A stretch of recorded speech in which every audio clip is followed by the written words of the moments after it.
అందరికీ నమస్కారం.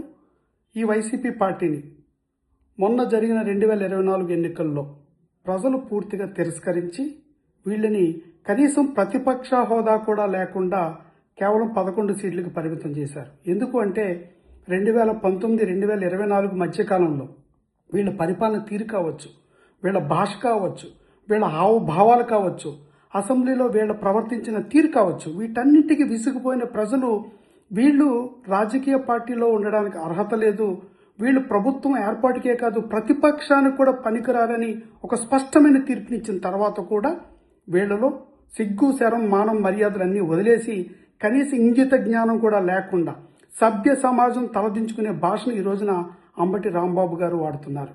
జగన్మోహన్ రెడ్డి గారు, మా సూటి ప్రశ్న, మీలో ఇంకా మార్పు రాలేదు. మీరు నిన్న మొన్నటి వరకు మీ సైన్యం మొత్తం రప్పా రప్పా అంటూ ప్రజల్ని భయపెట్టాలని, భయభ్రాంతులకు గురి చేయాలని ప్రయత్నించారు.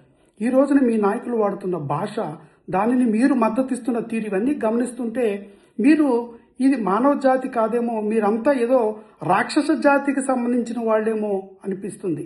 సమాజంలో మీలాంటి వాళ్ళకి స్థానం లేదు, ప్రజాస్వామ్య వ్యవస్థలో మీలాంటి పార్టీలకి స్థానం లేదు. ప్రజలు మిమ్మల్ని పూర్తిగా తిరస్కరించి మిమ్మల్ని ప్రతిపక్ష హోదా కూడా లేకుండా మిమ్మల్ని మూలన కూర్చోబెట్టిన తర్వాత కూడా మీ భాషలో కానీ మీ హావభావాల్లో కానీ ఎలాంటి మార్పు కనబడట్లేదు. ప్రజలారా గమనించండి, ఇలాంటి దుర్మార్గపుల్ని, చర్యల్ని, ఇలాంటి పార్టీలని మనం పూర్తిగా ప్రజాస్వామ్య వ్యవస్థ నుంచి తరిమి కొట్టాలి. ప్రజాస్వామ్యయుతంగా మనం వీళ్ళని పూర్తిగా ఆ వ్యవస్థ నుంచి వీళ్ళు నిర్మూలిస్తే తప్ప సమాజంలో మార్పు సాధ్యం కాదు.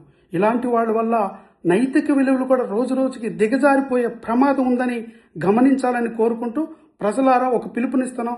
అందరం ఏకతాటి మీదకి వద్దాం, ఇలాంటి వాటిని ముక్త కంఠంతో వ్యతిరేకిద్దాం, ఇలాంటి పార్టీని నిషేధిద్దాం. ఎందుకంటే ఇది సమాజానికి అత్యంత ప్రమాదకరం, మరీ ముఖ్యంగా ప్రజాస్వామ్య వ్యవస్థకి అత్యంత చెడు. కాబట్టి ఇలాంటి వాడిని పూర్తిగా రాజకీయ వ్యవస్థ నుంచి నిర్మూలించే దిశగా మనం అడుగులేయాలి. మనమంతా ఏకాభిప్రాయానికి రావాలి. సమాజాన్ని కాపాడుకోవాల్సిన బాధ్యత మనందరి మధ్యన ఉంది. ఎందుకంటే ఇలాంటి దుర్మార్గపు మాటలు ఈరోజు గమనించండి, అతను మాట్లాడిన భాష కానీ ఆ తీరు కానీ ఈ యొక్క యువతరానికి కావచ్చు, రేపటి తరానికి కావచ్చు, ఈ సమాజానికి కావచ్చు ఎలాంటి దుష్ప్రభావాన్ని చూపుతాయి, ఎట్లాంటి మార్గనిర్దేశం చేయబోతుందో మీరు గమనించాలని కోరుకుంటూ మరొకసారి అందరికీ పిలుపునిస్తున్నాం. మనందరం, ప్రజలందరూ ఏకతాటి మీదకి వచ్చి ఇలాంటి భావజాలం ఉన్న రాజకీయ పార్టీల్ని పూర్తిగా నిషేధించాలి, వీళ్ళకి రాజకీయాల్లో ఉండే అర్హత లేదు అని మరొకసారి చాటి చెప్పాలని, అందరూ దీన్ని ముక్త కంఠంతో ఖండించాలని అందరికీ పిలుపునిస్తున్నాం. అందరూ కలిసి రండి. ఎందుకంటే ఇది చాలా ప్రమాదకరం. సమాజం పట్ల వాళ్ళకు ఉండే అభిప్రాయాన్ని కూడా తెలియజేస్తుంది. వాళ్ళకి ఎలాంటి భావజాలంతో ఉన్నారనేది, వైసీపీ పార్టీ ఎలా ఉన్నారనేది దీంతో మనకు స్పష్టంగా తెలుస్తుంది. వారు కావచ్చు, వారి బృందం కావచ్చు, జగన్మోహన్ రెడ్డి గారు కావచ్చు, ఈ మధ్యకాలంలో వాళ్ళు రప్పా అంటూ చేసిన ఈ యొక్క వికృత క్రీడలు గమనించండి. ఈ రోజు జరుగుతున్న అంశం కూడా గమనించి ఇలాంటి వాడిని రాజకీయాల నుంచి నిషేధించే దిశగా మనం అడుగులేయాలని అందరికీ పిలుపునిస్తున్నాం. అందరికీ ధన్యవాదాలు.